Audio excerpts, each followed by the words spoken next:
Chase Briscoe is the longest tenured driver at Stewart-Haas Racing in his fourth season with the four-car organization.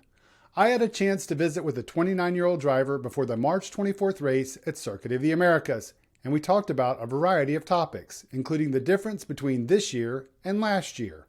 The pilot of the number 14 car had plenty to say on the subject and didn't sugarcoat what he believes is the reason for the organization's improved performance and improved morale in 2024. Last week we had the tire issues at Bristol, right? Yeah. Would the possibility of using multiple compounds like F1 and IndyCar have helped or changed that whole dynamic if you guys have multiple compounds available to you for that race? And then the whole off throttle and horsepower debate. Yeah. Could that conceivably be an option where you guys have multiple compounds to choose from? Because then everybody could have varying strategies. Yeah, I mean, it would definitely add to the complexity of the race, I would think. Just having different, options could change a lot of different things. I think it would be very dependent on kind of what Goodyear would bring as far as how drastic, one is to the other. But I definitely think it would change a lot of different things throughout the race from a strategy standpoint, especially at a place where tires fall off a lot. So, yeah, it would be interesting to see them do that. I know that they tried to do it at the All-Star race a couple of years ago, and it didn't end up being kind of what I think they thought it was going to be. But I wouldn't be opposed to trying it for sure, just to kind of see what happens. Yeah, well, I looked it up. It was 2017, and what they did was they said they ran back-to-back runs, and it worked great, but then the track temperature changed for the actual race, and they were getting 3 to 4 tenths of a second difference between the different compounds. But when the race started, it tightened up. Same, yeah. Yeah, so it's, you just can't really tell, I guess. So Stewart-Haas has received a lot of criticism lately for the success or lack thereof. But you have 2 top 10s in the first 5 races. Noah Gragson has 2 top 10s, the most he's ever had in his career.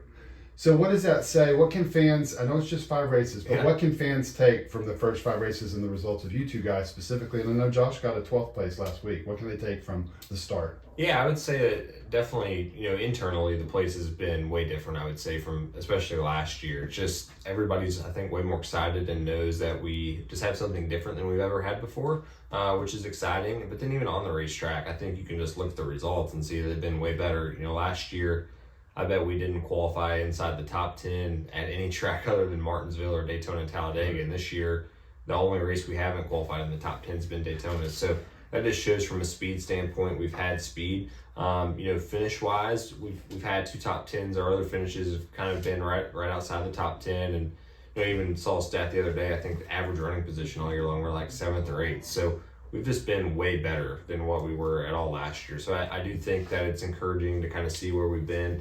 We are still only 5 races in. We have 31 to go, but I would say we've been way more competitive this year on a consistent basis than we ever were last year consistently already. So that's exciting. I do see kind of the writing on the wall finally of like turning the corner.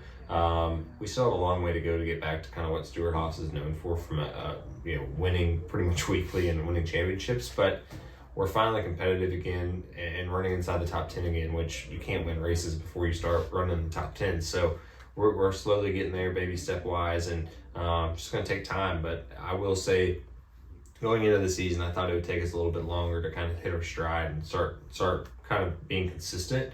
And it's been nice that we've already kind of found that consistency part. You mentioned it's different. So how so? I mean, have you taken on more of a leadership role? Kind of explain to me the difference between this year. I mean, obviously Kevin's gone, and Eric's gone, but what is the dynamic that's made it different? Yeah, I would just say, honestly, just the shop morale's different. When we had Kevin there, if a Hall of Famer's not winning and running up front, like you instantly know that just something is not right. So over the off season, I think it would just finally address that, like, hey, we have serious issues that we need to try to handle. And I you obviously saw that with Tony coming out publicly and saying stuff, and then just internally we changed a lot of our processes and things that we do at the shop, and just trying to make things more structured and organized, and honestly just work more as a cohesive unit, where in the past it was kind of 4 separate teams doing their own things. So we still have a ways to go to kind of get that full buy-in, I feel like. But I feel like right now the teams definitely have worked more together now than any time that I've been at Stewart-Haas. So I do feel like that's some of the reasoning. You've kind of seen that. And then just the dynamic of the place is kind of different, at least from the driver's side. When I came into the Cup Series, I was just super quiet, and like at our competition meetings, Kevin and Eric had been in the sport 10, 15 years, and they were going to steer the ship at the place, where now I feel like I definitely can use my voice and kind of be more of a leader, and I feel more confident in that too. So it's been nice to kind of have that luxury now of just feeling like I can kind of speak my own opinion, and if I'm passionate about something, make it aware that I'm passionate about it. So you put all that together, and you have 4 guys now that are relatively just have a lot to prove. We only have 1 win between the 4 of us, so we all are super hungry to go out there and prove what we can do. And I just think all of our personalities jive pretty well together, and just the shop attitude is different. All 4 of us are at the shop a ton, where in the past, you didn't really see the drivers there too much, where Brian and Noah are practically there every single day, and then Josh and I are there three days a week typically. So we just are there a lot and around the guys a lot, and that morale, I feel like, is shown.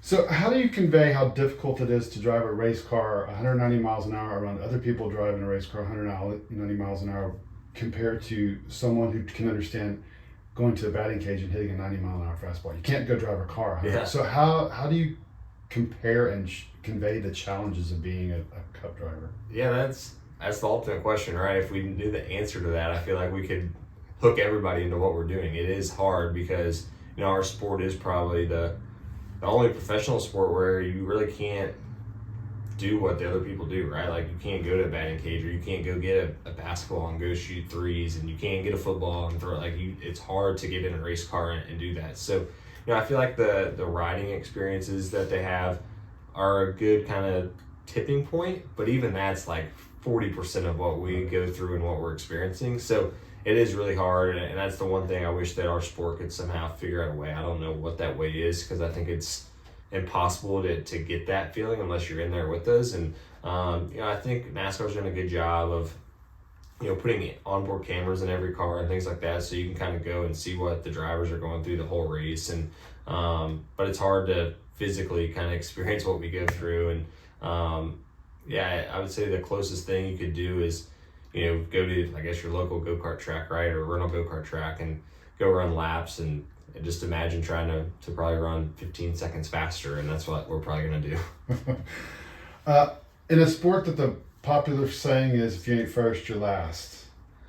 So you've won a race, but you've got a bunch of races where you haven't. Most people, 95% of the time, you're not going to win a race. Yeah. So how do you deal with losing? You're a loser 95% of the time. How do you process that? Because other sports, there's a winner and a loser in stick and ball sports. So how do you process that, knowing that you're going to lose a lot? Yeah, I think you just kind of know the deal get into, right? Like, as a race car driver, the greatest race car driver in the world is probably at best a 80-something% lose rate. So you just get used to it. And I think there's wins, not just when you go to victory lane. Like, there's days where you might have a 20th place car, and if you run 10th with it, like that is a win that day. So I think there's a lot of ways to measure wins in racing, because it is different than stick and ball sports. Stick and ball sports, the variables are always the same. The players are the only thing that matter, where for us, there's so many different variables that affect your day. So there's a lot of things that you can do as a driver, and just things that are out of your control that you can say, hey, today was a win, even if we finished 15th or 4th or whatever it may be. So I think you just kind of get used to losing, honestly, early in your career, because you do lose way more than you win, and you just kind of know that going into it. What's the most bizarre thing you've seen on the racetrack? Most bizarre thing, I would say, honestly, last week at Bristol was one of the craziest, like just being a part of that. But I would say one of the craziest things was probably here at COTA. The first year we raced in the monsoon was just one of the craziest things I've ever experienced. I don't know about seeing, but I mean, you couldn't really see anything. That's what made it so crazy. I remember going down the back straightaway, and we're probably running, 185 miles an hour in the rain, and I mean, me and you were sitting 3 feet apart, and I wouldn't have even seen you if you were sitting on the racetrack. So I remember going down the long straightaway, and I would literally look out the window net, because all I could do is look out the left side. I would just follow the guardrail all the way down the straightaway, running wide open. And I remember I passed a car that was stopped, and it just absolutely freaked me out that, I could have hit him wide open and never even known it. So that's probably one of the wilder things I've experienced in the race car. I don't know about seeing, because you definitely couldn't see much. Well, Kevin Harvick said that's the scariest he's ever been in a race car. Yeah, it was pretty terrifying. What is your favorite NASCAR rivalry and why? In the history of the sport. Yeah, so for me, I would say, I don't even know if this was really a true rivalry, but Tony Stewart and Jeff Gordon, like in my household, that was like the big rivalry. It was two sprint car guys. I was a diehard Tony fan. My grandma was a big Jeff Gordon fan, so like every Sunday when I would get to her house, we would always go over there on Sunday nights, and it was always like rubbing it in each other's face who ran better that day or who was going to run better that night. So for me, that was like the big rivalry I always remember. And I feel like there was a little bit of a rivalry there because they both wanted to be like that guy. Tony was kind of the second coming of Jeff, right? So, yeah, I don't know if there was really ever a real rivalry on the racetrack. But for me, that's a rivalry I always feel like was there kind of behind the scenes. So do you find enjoyment in like current rivalries when you're not involved? Because I've talked to other drivers, and that's part of the sport. So yeah, I think so. I feel like we all like drama, right? Like there's a reason reality TV and stuff exists and why it's so popular. So yeah, I think we're all naturally drawn to drama, and it's always nice when it's not you involved in it, right? So I enjoy it. I think it helps our sport too. Anytime we can have that, it is fun to see the rivalries and watch them play out. Like especially when one guy gets kind of the one up on one, you're excited for the next week to see if the other guy gets it back. So. Yeah, I'd say I enjoy watching it. Okay, so last question is, Steve Phelps has mentioned a couple times drivers leaning into conflict and leaning into rivalries. So you have the option to pick two drivers. You can include yourself, but who would make the best rivalry in NASCAR that would be appealing to not just the NASCAR fan base, but would get attention, but it would be something that get fans talking?